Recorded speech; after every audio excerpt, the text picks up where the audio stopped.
আমরা ওখানে আমাদের মেডিকেলের যারা স্টুডেন্ট ভাই ডাক্তার ভাই রয়েছে যারা ডিউটিরত ছিলেন সকলের সাথে কথা বলেছি, তাদের ঘটনাগুলো শুনেছি। গতকালকে যে ঘটনাগুলো হয়েছে এগুলা কোনো দিনও প্রত্যাশিত ঘটনা নয়। আমরা আমাদের জায়গা থেকে কোনো দিন এটাকে সমর্থন করতে পারি না।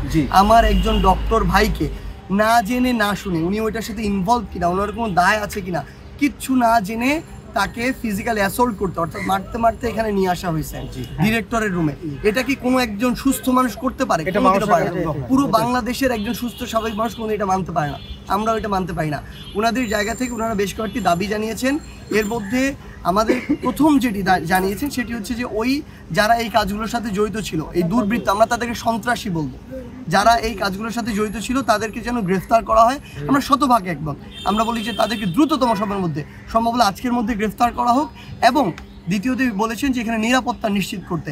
অবশ্যই আমার একজন ডক্টর মানুষের সবচেয়ে ক্রিটিক্যাল টাইমে তাকে চিকিৎসা দেন, তার যদি নিজের নিরাপত্তা না থাকে তাহলে তিনি কিভাবে একজন রোগীকে তার সর্বোচ্চটুকু দিয়ে সেবা দিবেন? এটা তো সম্ভব না। সেই জায়গায় তার সর্বোচ্চ যেন নিরাপত্তা নিশ্চিত করা হয় এবং হসপিটালের নিরাপত্তাটা যেন নিশ্চিত করা হয়, এটি একটি কথা বলেছেন। সো আমরা এই কথাগুলো শুনেছি এই জায়গা থেকে। আমাদের মাননীয় স্বাস্থ্য উপদেষ্টা আপা উনি এখানে এসেছেন, উনি সবার কথা শুনছেন, উনিও একইভাবে ব্যথিত আসলে এই জায়গাটিতে।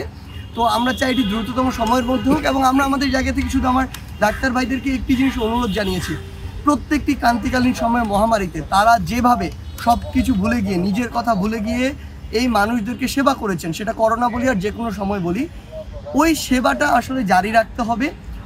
এই বাংলাদেশ সৃষ্টির পর থেকে আজকে পর্যন্ত কখনোই এমন হয়নি যে ঢাকা মেডিকেল ইমার্জেন্সি বন্ধ ছিল।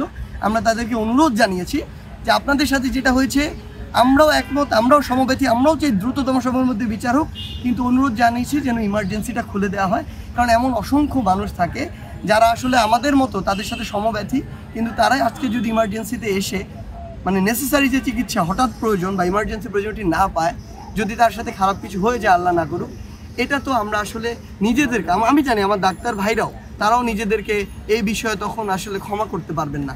সেই জায়গা থেকে আমাদের এটি চাওয়া আসলে যে ইমার্জেন্সিটি খুলে দেওয়া হোক। আমাদের তাদের সাথে কথা বলে মনে হয়েছে দ্রুত হয়তো এটি খুলে দেওয়া হবে, আশা করি। আর আরেকটি জিনিস আমি স্পষ্ট করে বলতে চাই, ডাক্তার ভাইরা আমাদের যে দাবিগুলো জানিয়েছে, আমরা আজকে যেহেতু বলেছি আমরা এটার সাথে একাত্মতা ঘোষণা করছি, যতক্ষণ পর্যন্ত তা না হচ্ছে ততক্ষণ পর্যন্ত তারা যেমন কথা বলবে তাদের হয়ে আমরাও কথা বলবো।